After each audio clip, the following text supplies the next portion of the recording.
Hey guys, welcome to my channel. Why don't you guys sit back and enjoy this video? Let's go for a ride.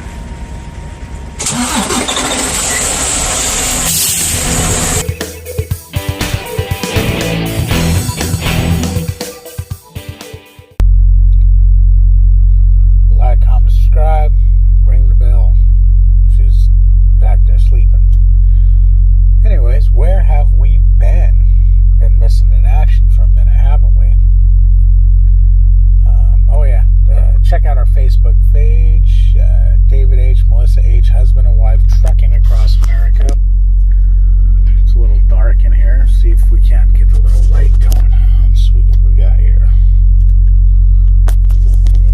I don't know, that might help. Anyways, take this headset off. I was just on the phone. Don't need that.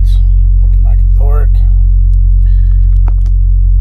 As some of you might know, we were house hunting last few days in Texas.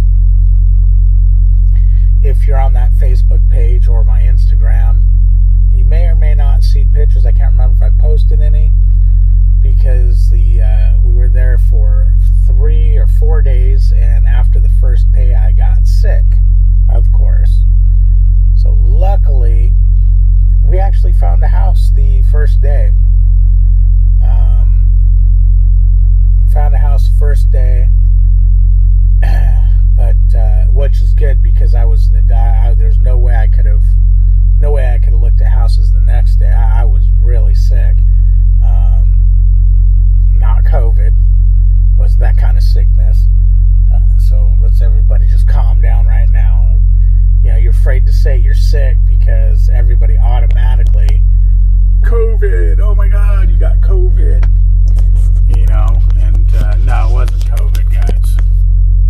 I forgot I can put my camera up there.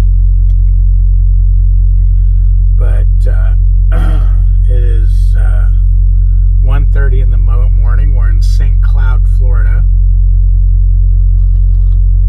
St. Cloud, Florida. We're pulled over on a toll plaza, and this is where we're swapping out, but I just realized we can't deliver this early at all. It's going to the ports, and we're like way early. If we left right now, we'd be getting there at 4:30 in the morning,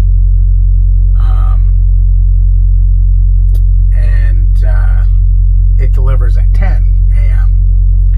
This is it's going to the same place that you guys might remember I made a video where it was basically audio. The camera was just sitting on the dash, and a port authority lady was screaming at me through the passenger door of the truck. That was ridiculous. You can't park on the street out there. You can't park anywhere near the building, but yet Macro 19 says do not go into their lot until you check in. So how do you magically check in if you can't park anywhere around there? You just hover the truck over the building? Stupid. I didn't realize it was that place until after I took the load. There was a repower. I was waiting to get a load. We were sitting in Alabama, Opelika, Alabama. And we just got a dispatch that was going to California, Mariloma, and I was like not really feeling it, and I was just getting ready to say, can you get me something for payroll? Because, you know, we've been out. And before I could do any of that, fleet manager said, hey, this is such fleet manager. I was wondering if you can if you can rescue this meat load going to blah, blah, blah. The guy's out of 70. So I was like, yeah, sure. Because it's going to Florida. I like it. It's paying decent. I always like Florida. I don't have too much problem with it. I don't mind Florida at all, especially in the wintertime. Now, having said that, let me say this. Guys, if you're being repowered, don't have an attitude to the guy that's repowering your load. It's not our fault we're repowering you, okay? It's, if you didn't have enough hours to run the load, you shouldn't have took the load, unless you obviously know it's going to get repowered. Now, you prime drivers out there, let me say this. There ain't a meat load out there that they're not going to try to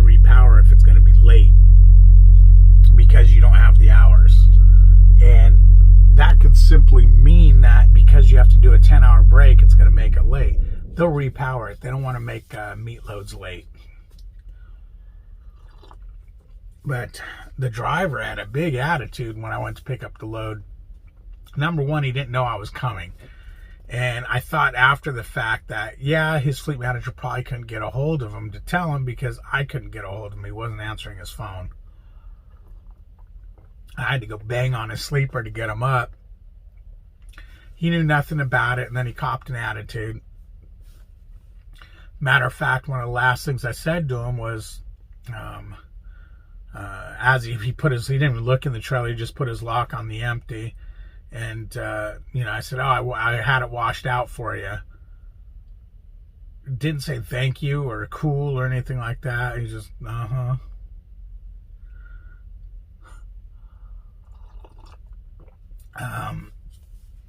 So I'll tell you, man, not my fault you had to get repowered, okay? But that's my 2 cents for the day. But that's where we've been. We should get back in the swing of things. I'm feeling much better. Escrow closes middle of February, so we'll probably be moving late February. I'll see if I can't throw some pictures of the house up at the end of this video here, and let you guys see what we got. But I guess it's not in stone until escrow actually closes, because anything can happen. Anything can happen. So, but we looked at 8 houses, and this was the very first house we looked at. And it's funny because when I seen the look on Melissa's face, I knew that was the house. We were rating houses 1 out of 10 and pros and cons, and we both agreed this house was a 9.5. And I don't think Melissa had any cons. Me, my cons would be no carpet in the living room. It's got, flooring down. And what was the other one? What was the only other thing I didn't like about the house? Oh, in the front, normally there's the drainage ditch that runs along the front of these places. My house and the next house doesn't have one. But it kind of it goes into my yard like 4 or 5 feet, and then it just stops from the neighbor's yard. So that looks like it's going to fill up with water and be a mosquito pit. So that was the other downfall. It isn't a gated community. It is an HOA. I know a lot of people are going to go, HOA. It's not an expensive HOA, and I like the fact it's in a gated community, because as a truck driver, you're not home very much, especially with us teaming. So I feel my stuff will be protected better. But there you have it. Sitting in the turnpike, sitting on the turnpike, sitting in the window wash area. But there's been a patrol car sitting back there. I've been waiting to see what he does, because I think I'm going to go back to bed for a couple hours. Considering those guys just popped up and parked right there, which is actually more of a blocking the freeway. Oh, and guys, keeping score, I did try to get my phone fixed. Yeah, well, it's nighttime, so that could be a problem. I did try to get my phone fixed, and they put a new camera in it, and then said that they can't fix it. He said the Note 10 or the Note 20 or whatever, and now he says the Samsung S20, because this one's doing it. He says when he replaces them, the cameras just don't work at all. So he put my camera back in and put a new lens cover on it. Didn't charge me anything, which was cool. And when I left there, I started playing with my camera because I was going to go to another store, and it was working just fine. It was zooming good and everything. So I'll have to see what's up with that and see if it's still working. I'll have to check it out during the day.